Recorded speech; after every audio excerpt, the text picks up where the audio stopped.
जय भीम दोस्तों। आज हम बात करेंगे डॉक्टर बाबा साहेब अम्बेडकर और महाड के सत्याग्रह के बारे में। तो चलिए जानते हैं। महाड सत्याग्रह में बाबा साहब का प्रसिद्ध भाषण।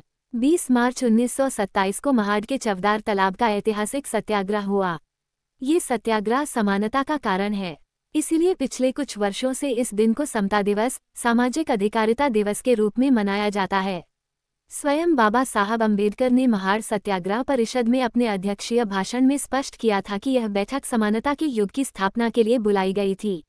भारत में समानता के संघर्ष में महाड का सत्याग्रह बहुत महत्वपूर्ण है। उस समय सत्याग्रह परिषद की बैठक के लिए 7-8 हजार लोगों की क्षमता वाला एक भव्य सभा भवन बनवाया गया था।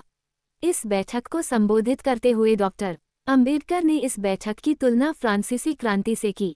बाबा साहब कहते हैं, सत्याग्रह समिति के अध्यक्ष के रूप में मैं सत्याग्रह समिति के निमंत्रण का सम्मान करने और आज यहां आने के लिए आप सभी का स्वागत करता हूं। हम में से कई लोगों को याद होगा कि हम सभी पिछले 19 मार्च को इस स्वादिष्ट झील पर गए थे। हालांकि महाड के लोगों ने झील पर कोई आपत्ति नहीं जताई, लेकिन उन्हें इस काम पर आपत्ति है। इसका एहसास तुम्हें पीछे से लड़ने से हुआ। वो लड़ाई वैसे ही समाप्त हुई जैसे होनी चाहिए थी। विवाद करने वालों को 4-4 महीने की कड़ी सजा सुनाई गई और वे आज जेल में हैं। यदि 19 मार्च को हमें रोका न गया होता तो हम ये सुनिश्चित कर चुके होते कि इस झील को भरने का अधिकार प्रभावित लोगों को स्वीकार्य है और आज हमें ये कार्य नहीं करना पड़ता। लेकिन दुर्भाग्य से ऐसा नहीं हुआ, इसलिए आज बैठक बुलानी पड़ी है। महाड की यह झील सार्वजनिक है। महाड के संवेदनशील लोग इतने समझदार हैं कि वे इस झील का पानी अपने साथ नहीं ले जाते, बल्कि उन्होंने किसी भी धर्म के लोगों को इस झील का पानी भरने की इजाज़त दे रखी है और इसी तरह मुस्लिम जैसे गैर धार्मिक लोग भी इस झील का पानी ले जाते हैं। उन्हें मनुष्य योनि से कम समझे जाने वाले पशु पक्षियों की योनि के प्राणियों के इस तालाब से पानी पीने पर कोई आपत्ति नहीं है। इतना ही नहीं, बल्कि वे अछूतों के स्वामित्व वाले जानवरों को भी सुखद पानी पीने की अनुमति देते हैं। हिंदुओं को छूना दया का घर है। वे कभी हिंसा नहीं करते और किसी को परेशान नहीं करते। ये कंजूस और स्वार्थी लोगों का वर्ग नहीं है जो कौवे को खुली बाहों से नहीं बुलाता। साधु संतों और भिक्षुकों की अपार वृद्धि उनकी परोपकारिता का जीवंत प्रमाण है। उनका दृष्टिकोण यह है कि परोपकार पुण्य है और कष्ट पाप है। इतना ही नहीं, बल्कि उनका स्वभाव दिदले दुख पराने ईशाया पेदुची सोसावे है और इसलिए वे सभी हानिकारक कीड़ों की रक्षा करते हैं, क्योंकि वे गाय जैसे हानिरहित जानवर के साथ दया का व्यवहार करते हैं। निस्संदेह उनका लोकाचार सर्वंभूति एक आत्मा है। ऐसे छुईमुई लोग अपने ही धर्म के कुछ लोगों को उसी स्वादिष्ट तालाब का पानी पीने से मना करते हैं। इस सवाल का जवाब समझना हर किसी के लिए बेहद जरूरी है।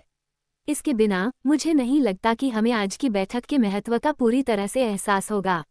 महाड के अछूतों द्वारा अछूतों को स्वादिष्ट तालाब का पानी पीने की अनुमति नहीं देने का कारण यह नहीं है कि अछूतों द्वारा छूने पर पानी सूख नहीं जाएगा या वाष्पित नहीं हो जाएगा, बल्कि इसलिए कि वे अछूतों को अपने तालाब का पानी पीने की अनुमति देते हैं। तालाब वे ये स्वीकार नहीं करना चाहते कि वे जातियां हमारे जैसे ही हैं।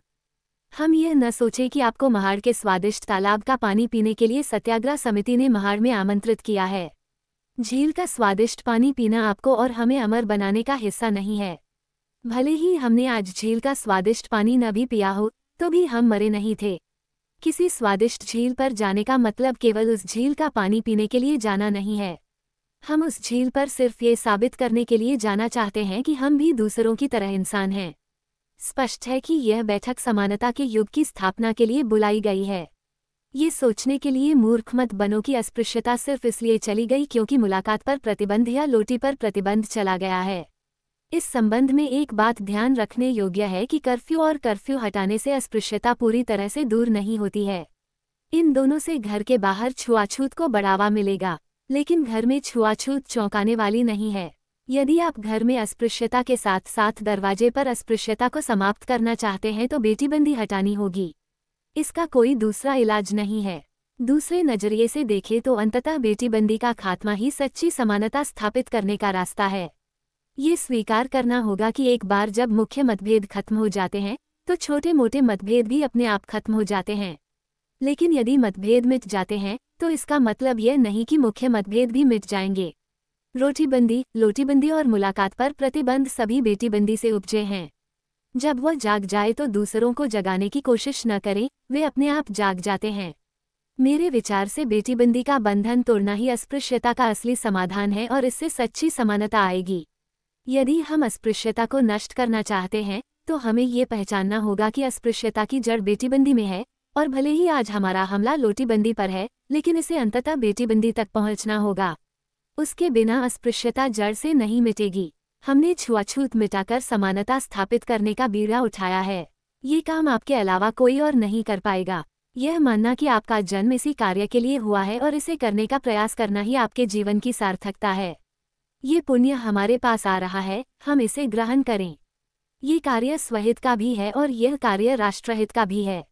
जब तक चतुर्वर्ण के अंतर्गत अस्पृश्यता समाप्त नहीं हो जाती तब तक हिंदू समाज का कोई उद्धार नहीं है। मैं उन जगनियंता से प्रार्थना करता हूँ कि आज यहाँ जो सामाजिक क्रांति शुरू हो रही है वह शांतिपूर्वक हो। इसमें कोई संदेह नहीं कर सकता कि इस सामाजिक क्रांति को शांतिपूर्ण ढंग से संपन्न होने देने की जिम्मेदारी हमसे ज्यादा हमारे विपक्ष की है। ये सामाजिक क्रांति अत्याचारी होगी या गैर अत्याचारी, ये पूरी तरह से प्रभावित लोगों के व्यवहार पर निर्भर करेगा।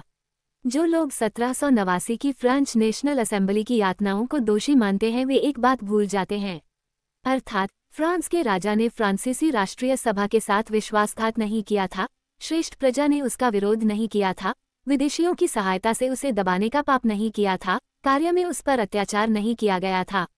क्रांति की और सभी सामाजिक क्रांतियां शांतिपूर्ण ढंग से संपन्न हो गई होंगी।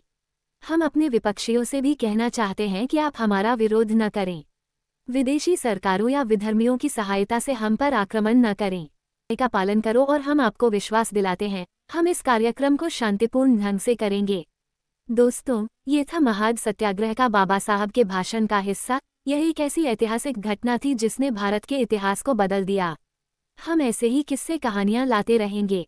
आप हमसे जुड़े रहे। अपने इस साथी को सपोर्ट करने के लिए बीइंग अम्बेडकराइट इस यूट्यूब चैनल को सब्सक्राइब कीजिए और वीडियो को लाइक।